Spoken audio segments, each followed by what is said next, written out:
शिक्षेला स्थगिती दिली नाही तर कृषीमंत्री माणिकराव कोकाटे अपात्र ठरतील आणि पुन्हा निवडणूक घेण्याची वेळ आली तर जनतेचाच पैसा खर्च होईल असं कोर्टानं निरीक्षण नोंदवलंय। हे निरीक्षण नोंदवताना कोर्टानं काँग्रेस नेते राहुल गांधी यांच्या केसचाही दाखला दिलाय।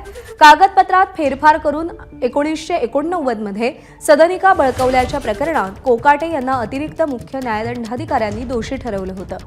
मात्र सत्र न्यायालयानं त्यांच्या शिक्षेला स्थगिती दिली।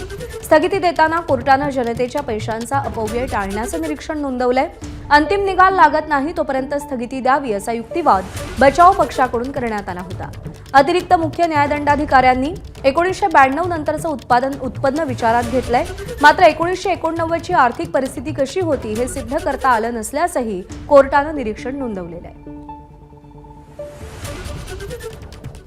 मेहरबान कोर्टाने असं ऑब्झर्व केलेलं आहे की जी काही केस आमदार कोकाटेंवरती आहे किंवा होती तर ती त्यांनी 1989 मध्ये जे ॲप्लिकेशन दिलं 3 अमेंड मिळण्यासाठी आणि त्याच्यासाठी जी ॲफिडेव्हिट दाखल केली तर ती 1989 मध्ये केली होती।